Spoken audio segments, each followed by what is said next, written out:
Halo, ketemu lagi dengan kami dari AOP Academy. Kali ini kita akan membahas tentang rasio keuangan yang merupakan bagian dari analisa laporan keuangan yang sudah kita bahas di video kami sebelumnya. Untuk mempermudah pembahasan mengenai rasio keuangan ini, kami tampilkan contoh neraca dan laporan rugi laba yang nanti akan kita gunakan sebagai perhitungan pada pembahasan rasio keuangan pada kali ini.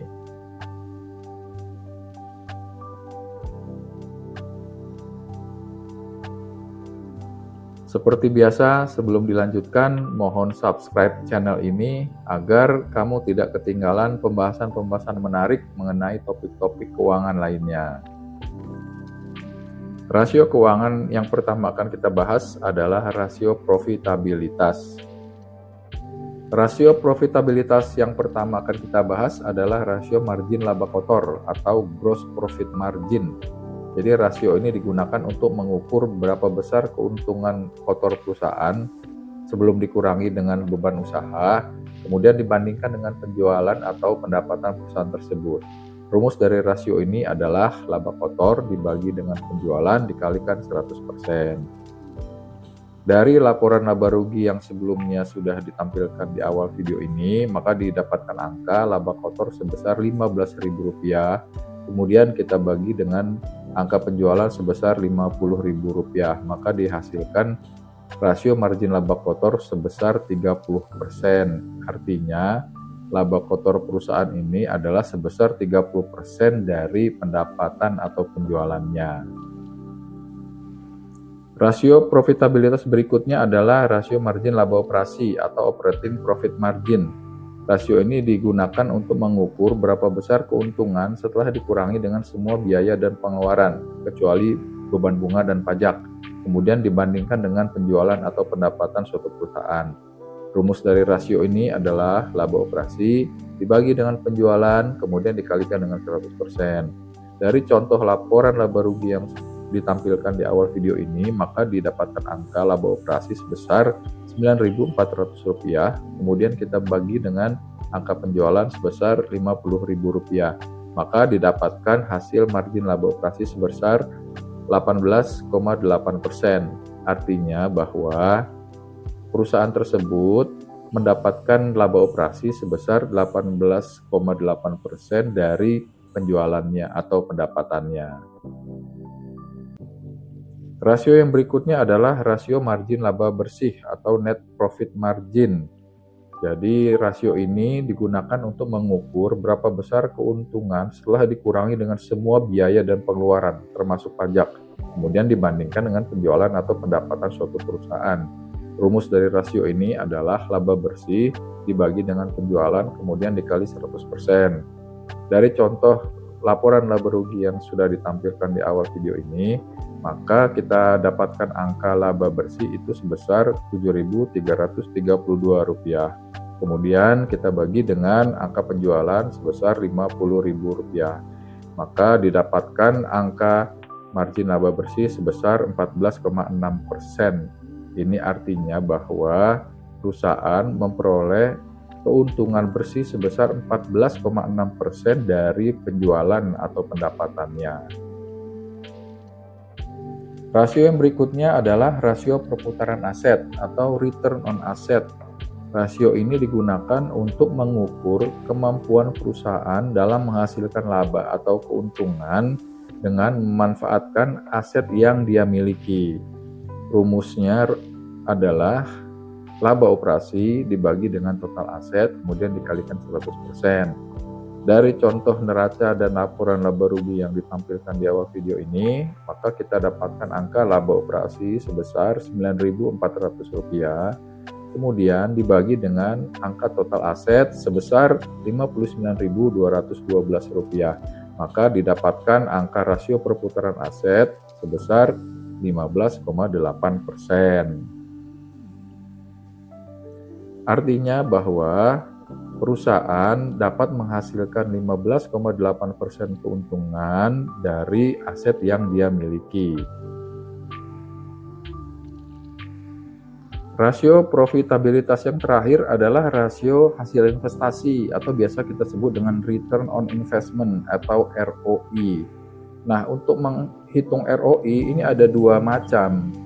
Kalau kita menghitung ROI untuk level perusahaan secara keseluruhan, itu adalah rumusnya laba bersih dibagi dengan investasi dikalikan 100%.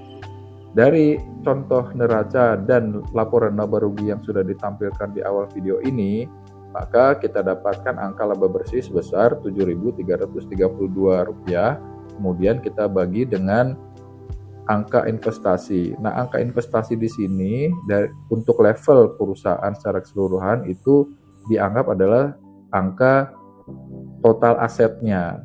Karena dianggap bahwa total aset suatu perusahaan itu adalah investasi perusahaan tersebut untuk menghasilkan keuntungan atau pendapatan.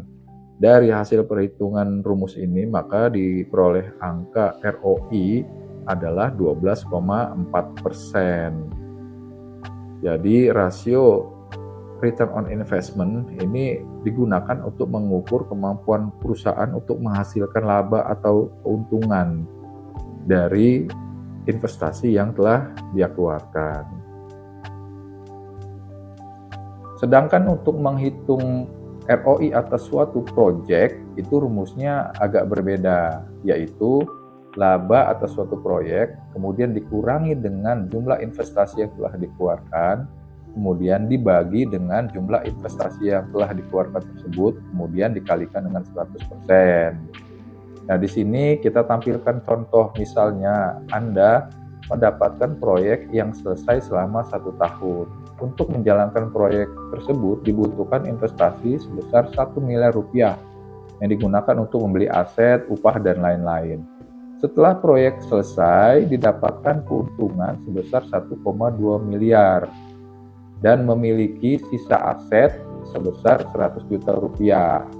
Maka keuntungan total menjadi sebesar 1,3 miliar rupiah yang berasal dari keuntungan proyek sebesar 1,2 miliar ditambah dengan sisa aset yang 100 juta rupiah. Maka dari contoh soal ini dapat kita hitung ROI-nya bahwa laba proyek sebesar 1,3 miliar dikurangi dengan jumlah investasi yang telah dikeluarkan sebesar 1 miliar. Yang jumlahnya adalah berarti 300 juta rupiah. Kemudian kita bagi dengan jumlah investasi yang telah dikeluarkan sebesar 1 miliar. Maka kita dapatkan angka ROI adalah sebesar 30%. Rasio keuangan yang akan kita bahas berikutnya adalah rasio likuiditas. Rasio likuiditas yang pertama adalah rasio lancar atau current ratio. Jadi rasio ini digunakan untuk mengukur kemampuan perusahaan dalam menutup atau membayar kewajiban atau utang lancarnya dengan menggunakan aset lancarnya. Rumus dari rasio ini adalah aset lancar dibagi dengan utang lancar dikalikan 100%. Dari contoh neraca yang kita tampilkan di awal video, maka kita dapatkan angka aset lancar sebesar Rp36.000, kemudian kita bagi dengan utang lancar sebesar Rp22.000. Maka kita dapatkan angka rasio lancar atau current ratio sebesar 163%. Ini artinya bahwa jumlah aset lancar perusahaan itu jumlahnya masih jauh di atas utang lancarnya. Jadi istilahnya aset lancarnya perusahaan itu jumlahnya itu 163% dari utang lancar yang dimiliki oleh perusahaan tersebut. Untuk ukuran rasio lancar yang normal standar adalah 100%. Jika current ratio suatu perusahaan di atas 100% itu dianggap baik. Namun jika rasio lancar atau current ratio perusahaan itu di bawah 100%, maka itu dianggap tidak baik. Rasio yang berikutnya adalah rasio cepat atau quick ratio. Sebetulnya rasio cepat ini mirip dengan current ratio yang sebelumnya kita bahas.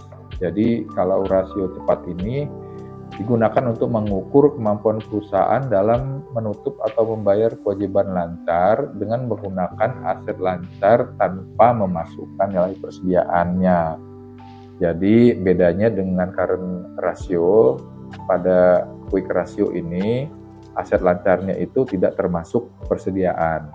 Rumus dari rasio ini adalah aset lancar dikurangi persediaan, kemudian dibagi dengan utang lancar dikalikan 100%. Dari contoh neraca yang sudah ditampilkan di awal video ini, maka kita dapatkan angka aset lancar sebesar 36.000, kemudian dikurangi dengan persediaan 11.000. Lalu kita bagi dengan jumlah utang lancar sebesar 22.000. Maka didapatkan angka rasio cepat sebesar 113%. Karena rasio ini hasilnya masih di atas 100%, maka rasio cepat atau quick ratio perusahaan ini dianggap masih baik. Rasio likuiditas yang terakhir adalah rasio kas atau cash ratio. Jadi rasio ini digunakan untuk membandingkan antara kas dan aset lancar setara kas dibandingkan dengan kewajiban lancarnya. Rumusnya adalah kas dan setara kas dibandingkan dengan utang lancar dikali 100%. Dari contoh neraca yang sudah ditampilkan di awal video ini, kita dapatkan angka kas dan setara kas sebesar Rp15.000, kemudian dibagi dengan angka utang lancar sebesar Rp22.000, maka didapatkan hasil rasio kas sebesar 68%. Angka 68% ini berarti jumlah kas yang dimiliki suatu perusahaan itu 68% dari utang lancarnya. Standar dari rasio kas ini adalah 50%. Kalau nilainya di atas 50% masih dianggap baik, namun jika jumlahnya di bawah 50% dianggap kurang baik. Rasio keuangan yang berikutnya adalah rasio solvabilitas.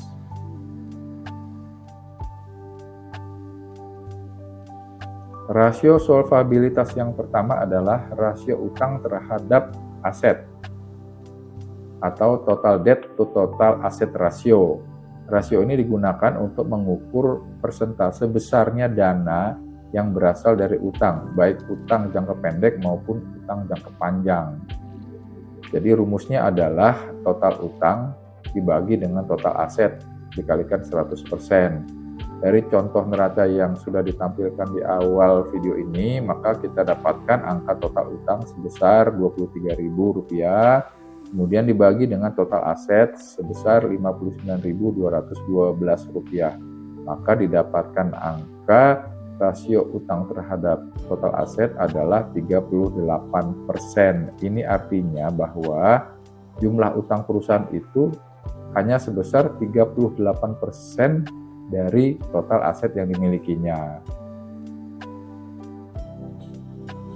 Rasio yang berikutnya adalah rasio utang terhadap ekuitas atau terhadap modal, atau biasa kita sebut dengan total debt to equity ratio.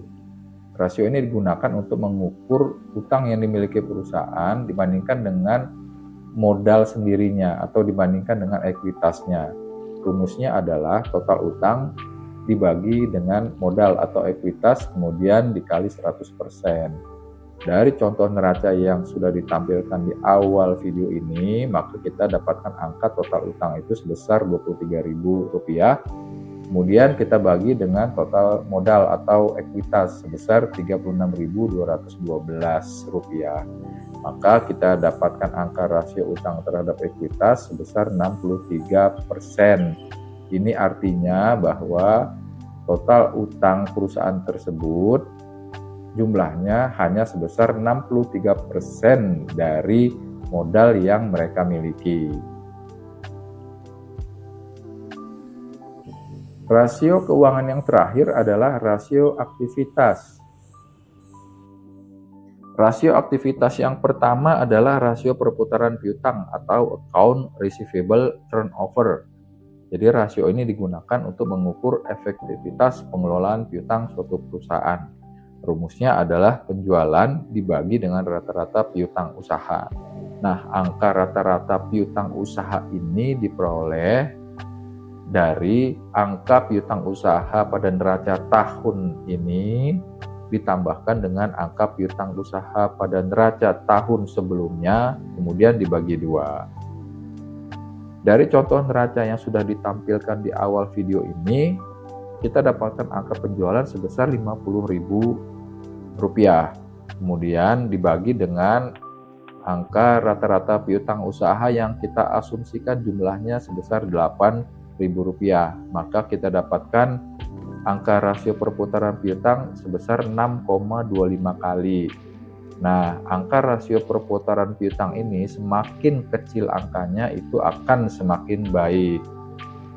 Dan untuk rasio perputaran piutang ini juga bergantung dari kebijakan piutang perusahaan. Biasanya kan perusahaan itu ada yang memberikan tempo untuk para klien atau customer-nya. Nah, ini sangat bergantung dari kebijakan piutang perusahaan masing-masing. Rasio aktivitas yang berikutnya adalah rasio perputaran persediaan atau inventory turnover. Jadi rasio ini digunakan untuk mengukur efektivitas pengelolaan persediaan suatu perusahaan. Rumusnya adalah harga pokok penjualan dibagi dengan persediaan. Dari contoh laporan laba rugi dan neraca yang sudah ditampilkan di awal video ini, kita dapatkan angka harga pokok penjualan atau HPP itu sebesar Rp35.000, kemudian dibagi dengan angka persediaan sebesar Rp11.000, maka kita dapatkan angka rasio perputaran persediaan sebesar 3,2 kali. Nah, angka rasio perputaran persediaan ini semakin kecil angkanya akan semakin baik. Artinya bahwa persediaan perusahaan itu tidak tersimpan lama di gudang, jadi terus berputar. Rasio aktivitas yang berikutnya adalah rasio perputaran aset tetap atau fixed asset turnover. Rasio ini digunakan untuk melihat sejauh mana perusahaan dapat menghasilkan penjualan atau pendapatan dengan memanfaatkan aset tetap yang dimilikinya. Rumusnya adalah penjualan dibagi dengan aset tetap. Dari contoh neraca dan laporan laba rugi yang sudah ditampilkan di awal video ini, kita dapatkan angka penjualan sebesar Rp50.000, kemudian kita bagi dengan jumlah aset tetap yang sebesar Rp22.212, maka kita dapatkan angka rasio perputaran aset tetap sebesar 2,25 kali. Nah, semakin besar angka rasio perputaran aset tetap ini, itu akan semakin baik. Rasio aktivitas yang terakhir adalah rasio perputaran total aset atau total asset turnover. Rasio ini digunakan untuk melihat sejauh mana perusahaan dapat menghasilkan penjualan atau pendapatan dengan memanfaatkan total aset yang dia miliki. Rumusnya adalah penjualan dibagi dengan total aset. Dari contoh neraca dan laporan laba rugi yang sudah ditampilkan di awal video ini, maka kita dapatkan angka penjualan sebesar Rp50.000, lalu dibagi dengan angka total aset sebesar Rp59.212, maka kita dapatkan angka rasio perputaran total aset sebesar 0,8 kali. Nah, semakin besar angka rasio perputaran total, aset ini akan semakin baik. Demikian pembahasan kita mengenai rasio keuangan pada kali ini. Semoga bermanfaat dan dapat mencerahkan. Jika video ini bermanfaat dan mencerahkan Anda, silakan share kepada teman-teman Anda. Jangan lupa untuk subscribe channel ini agar Anda dapat terupdate terus tentang topik-topik dan pembahasan mengenai keuangan lainnya. Terima kasih dan sampai jumpa lagi.